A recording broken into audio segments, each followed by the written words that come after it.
Aqui é a professora Tayla e hoje vamos falar na nossa oficina de meios de comunicação sobre a internet. Vamos lá? Hoje vamos aprender sobre a internet. Vamos lá? Atualmente é complicado imaginar a vida sem redes sociais, e-mails e sites de busca, não é mesmo? Mas, no início da história da internet, o objetivo estava longe de ser negócios ou entretenimento. Tudo começou na área militar nos Estados Unidos, com a intenção de ajudar a proteger o país nas guerras. Só na década de 60, com o mundo dividido entre os Estados Unidos e a União Soviética, que foi a Guerra Fria, que a ideia da internet se desenvolveu.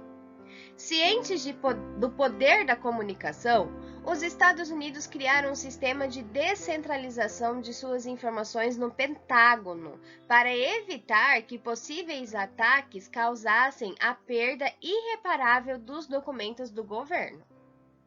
Em 1962, o engenheiro Joseph Licklider, do Instituto Tecnológico de Massachusetts, já falava da criação de uma rede intergaláctica de computadores. 7 anos depois, ficou estabelecido o marco do nascimento da internet, com a criação da ARPANET, uma rede de comunicação da DARPA, Agência de Projetos de Pesquisa Avançada dos Estados Unidos. Ela atuava com um sistema chamado chaveamento de pacotes, onde as informações eram divididas em pequenos pacotes que contêm trecho dos dados, os endereços de destinatários e informações que permitiam a remontagem da mensagem original.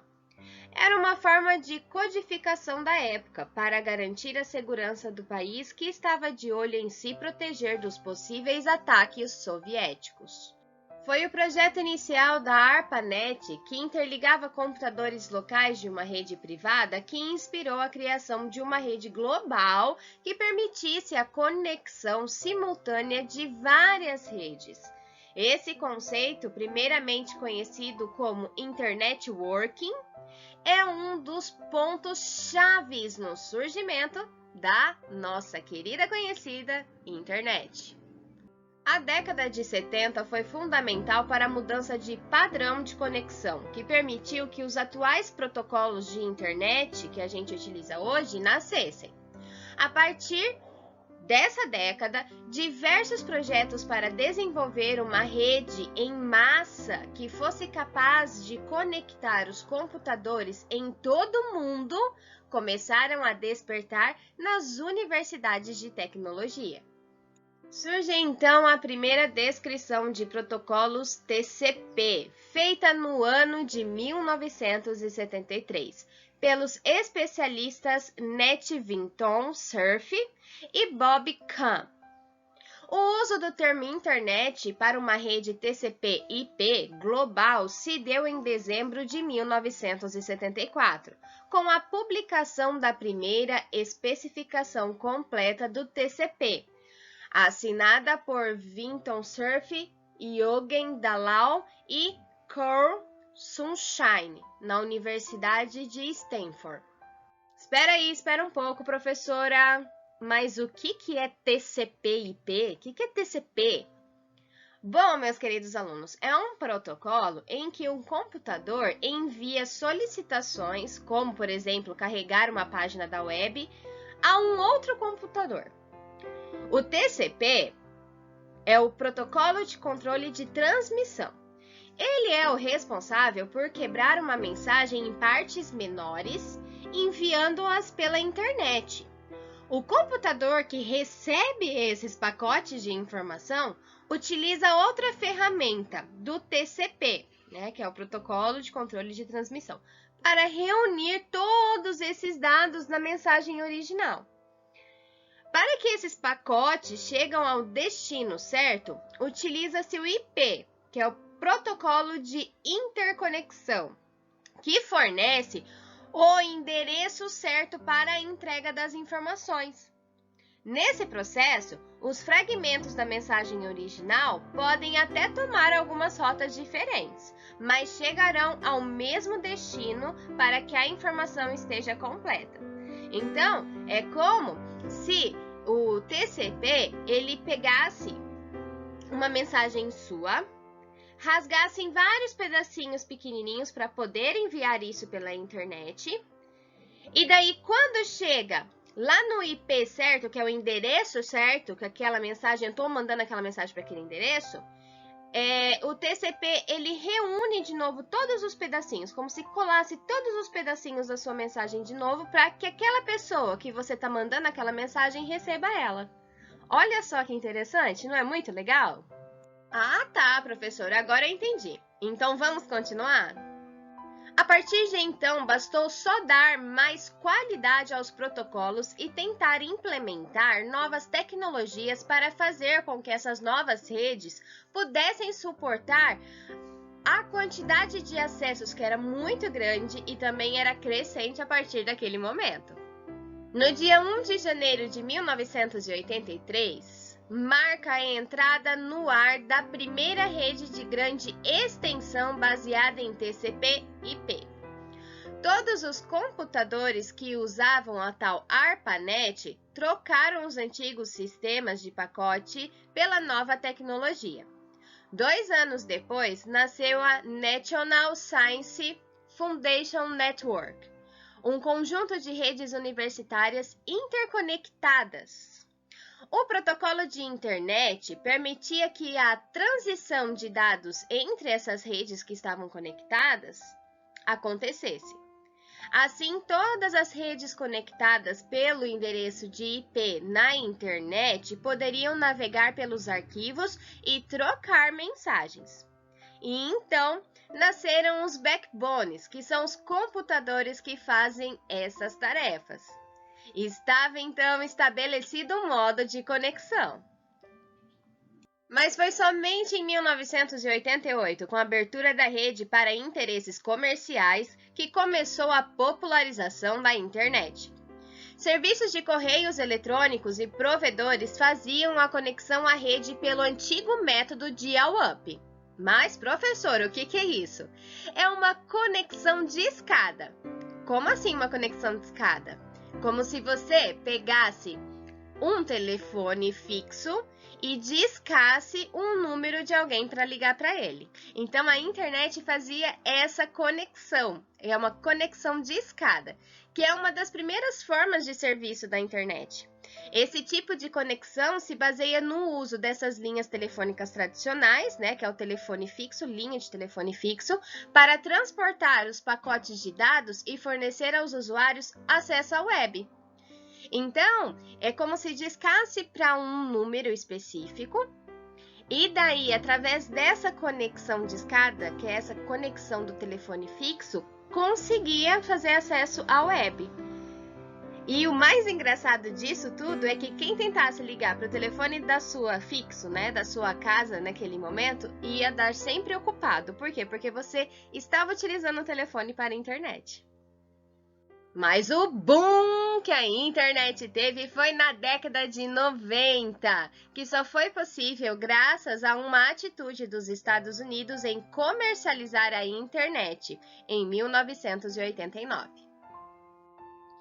Em 1992, o cientista Tim Berners-Lee criou a World Wide Web, ou seja, aquele www que a gente digita antes do nome de qualquer site. A rede nasceu na Organização Europeia para uma investigação nuclear, que propôs permitir que várias pessoas trabalhassem juntas acessando os mesmos documentos. Após a criação do www, o lançamento do Google em 1997 foi um novo ponto de virada na história da internet. A empresa levou essa rede para um amplo público, oferecendo um navegador amigável. Hoje, o Google funciona como navegador e mecanismo de busca. Conta com quase 1 bilhão de páginas indexadas e oferece fácil acesso às informações graças aos seus algoritmos. Também nos anos 90, a empresa norte-americana Netscape criou um protocolo que é o HTTPS, que em inglês significa Hypertext Transfer Protocol Security, que garante o envio de dados criptografados pela web. O HTTPS a gente utiliza antes do www. Com isso, estava nascendo a internet que a gente usa atualmente.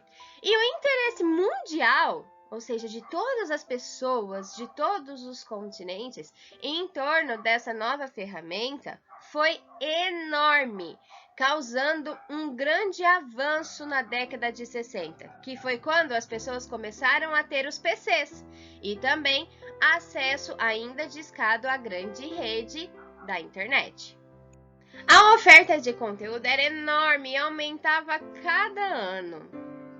Foi na década de 90 também que começou a surgir grandes portais, como a UOL e Yahoo, além das salas de bate-papo e também programas de mensagens instantâneas. O que é uma mensagem instantânea? Quando a gente manda e a pessoa já recebe. Que naquela época só tinha o ICQ e o Mirk. Além disso, na década de 90 também surgiu os serviços de e-mails gratuitos, como o Hotmail, e também os sites de busca, que é a Google, que a gente já falou, e o KD. A internet discada, depois de um tempo, deu lugar à banda larga e até uma conexão no próprio celular com a rede 3G e agora que a gente tem também o 4G. Então, ao invés de uma ferramenta de difícil acesso e ainda crescendo, a internet virou praticamente uma necessidade diária, seja no dia a dia das empresas ou na casa de um usuário que busca entretenimento ou faz pesquisas para o dever de casa.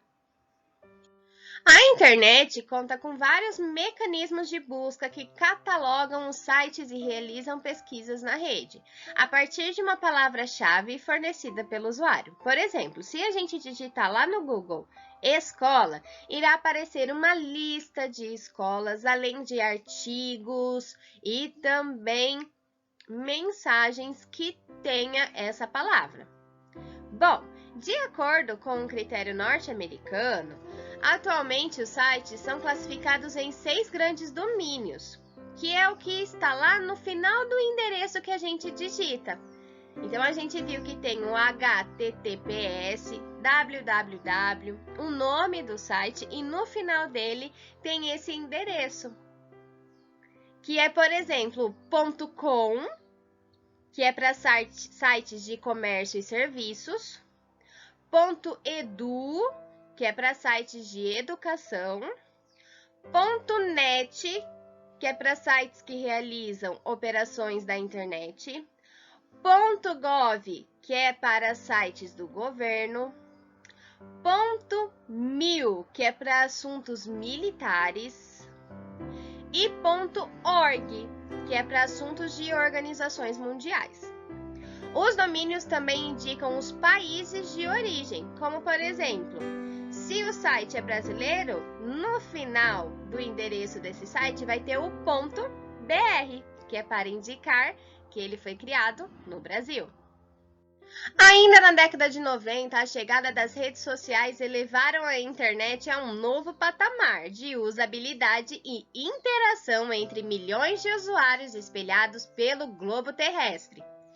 Então, começou a era das redes sociais, que servia para reunir os amigos e fazer novos contatos, como Orkut, MySpace, Twitter, Facebook. Em 2002 apareceu o Fotolog, que é uma rede social para compartilhar fotografias. Os usuários publicavam atividades pessoais com breves descrições de suas rotinas, com a possibilidade de receber comentários e criar link para outros membros. Ainda na ativa, conta com mais de 32 milhões de usuários espalhados por 200 países. Em 2003 surgiu o LinkedIn, que é utilizado para assuntos profissionais e vagas de emprego, e tem mais de 175 milhões de usuários. Depois, nesse mesmo ano, surgiu o MySpace, que é um blog utilizado para compartilhar conteúdos pessoais, fotos, vídeos e arquivos de áudio, que tem 25 milhões de usuários. E as duas, tanto o LinkedIn quanto o MySpace, podem ser usadas diariamente pelas pessoas. O ano de 2004 marca a explosão da popularidade das redes sociais. Foi neste ano que surgiram o Orkut, do Google, e o Facebook. O Orkut fez sucesso estrondoso no Brasil, chegando a ser até desativado um tempo depois. Por quê? Porque chegou a criação de Mark Zuckerberg, o Facebook, e assumiu esse posto em escala global. Então, todo mundo que antes utilizava o Orkut passou a utilizar o Facebook. E hoje conta com 2 bilhões de usuários. Em 2005, o YouTube foi lançado por 3 ex-funcionários da PayPal. Ainda que tenha demorado para descolar, a plataforma chegou como uma solução definitiva para produzir, editar, compartilhar e consumir conteúdos em vídeo. Hoje, tem mais de 1 bilhão de usuários. O Twitter chegou em 2006 e padronizou um estilo de microblog para compartilhamento de conteúdos de forma mais ágil e sucinta, com limite de até 140 letras por postagem. Esse número foi aumentando para 280 letras em 2017. Atualmente, a rede conta com mais de 326 milhões de usuários ativos. Já o Instagram foi lançado em 2010. A rede é uma criação conjunta dos engenheiros de software norte-americano Kevin Systrom e o brasileiro Mike Krieger. Focada em fotografias, conta com diversos filtros interativos, mecanismos de interação e mais de 1 bilhão de usuários. É a segunda maior rede social do planeta. Além das redes sociais, a internet também foi usada para comercialização de jogos online, o que agradou muitas pessoas. Hoje, há centenas de jogos online que utilizam o streaming e também o buffer para entreterem os internautas. Os aplicativos de conversas instantâneas, como o ICQ e o MSN, que a gente viu por aqui, deram lugar hoje ao Skype e ao WhatsApp, que são ferramentas que permitem fazer até ligações para telefones comuns. Devido a esses programas de conversas online, surgiu também uma variação da língua portuguesa, que foge das normas cultas, que são o quê? As abreviaturas e gírias, que hoje são tão comuns que algumas pessoas até incorporam o hábito de usá-las em diversas oportunidades. Como, por exemplo, OMG, que significa em inglês Oh my God, ou seja, oh meu Deus, é usado para admiração de alguma coisa. Ou selfie, que é uma fotografia que uma pessoa tira de si mesmo, geralmente com o celular, e depois publica nas redes sociais. Temos também o meme, que é uma imagem, um vídeo, um pedaço de um texto, normalmente humorístico, que se espalha rapidamente pelos usuários da internet. Temos também LOL, que significa rindo alto. Tem também amiga, migo, que é uma abreviação da palavra amigo. Temos também o VC, que é uma abreviação de você. Tem também o BFF, que é uma sigla que significa em inglês Best Friends Forever, ou seja, melhores amigos para sempre. Tem também o SQN, que significa só que não. Temos também o TKS, que é uma abreviação da palavra em inglês thank you, e que quer dizer obrigada. Tem também o VLW, que significa valeu. E também o FLWS, que significa falou. O objetivo dessas abreviaturas e também siglas é que quando a pessoa for digitá-la, digite mais rápido. Além disso, tem os emojis que expressam sentimentos e emoções. A ideia de estar sempre conectado à internet ganhou muita força nos últimos anos, e com os tablets e smartphones, a conexão à web se tornou quase que uma necessidade diária de boa parte da população, e o investimento das empresas nessa área só aumenta. Agora se inicia uma geração em que o consumo de conteúdo via web é muito grande, e com a demanda que está aumentando constantemente, as redes sociais seguem se reinventando, os aplicativos móveis seguem nascendo a cada dia e nos próximos anos a expectativa é de que o foco esteja cada vez mais na convergência das mídias pela internet. Como, por exemplo, assistir televisão, ouvir rádio, entrar no Facebook, mandar uma mensagem e ligar para o seu amigo, tudo ao mesmo tempo e do mesmo lugar, sempre conectado. Por ser uma ferramenta e um ambiente livre, a internet permite muitas possibilidades. Todos conhecemos diversas vantagens da internet, mas da mesma forma que encontramos benefícios, também há riscos. Sim, internet é perigosa. Pois é, meus queridos alunos, existem muitos perigos na internet, porque com a internet fica fácil você se expor a conteúdos impróprios para você, como violência, ideias extremistas, coisas que vocês não tinham que ter acesso. E pior ainda, há também a possibilidade de pessoas maldosas, mal intencionadas, usarem o e-mail, as redes sociais, as salas de bate-papo, o WhatsApp para entrar em contato com você. E essas pessoas são criminosos que fingem ser outras pessoas para tentar falar com você e podem te fazer mal. Por isso, nunca devem falar e dar informações a desconhecidos. Nunca dê a sua localização. Entrar em sites também sem a supervisão de um adulto não pode acontecer. Por quê? Porque pode ter conteúdo inapropriado para você. Vocês não devem colocar nas redes sociais fatos, informações, fotos pessoais na internet, seu endereço, como é o nome do papai, da mamãe. Isso é muito perigoso, porque mesmo quando pensam que só os amigos vão ter conhecimento delas, podem cair nas mãos de criminosos virtuais. Portanto, tomem muito cuidado com a internet. É muito importante utilizá-la sempre com um adulto observando e vendo onde você está entrando, com quem você está falando.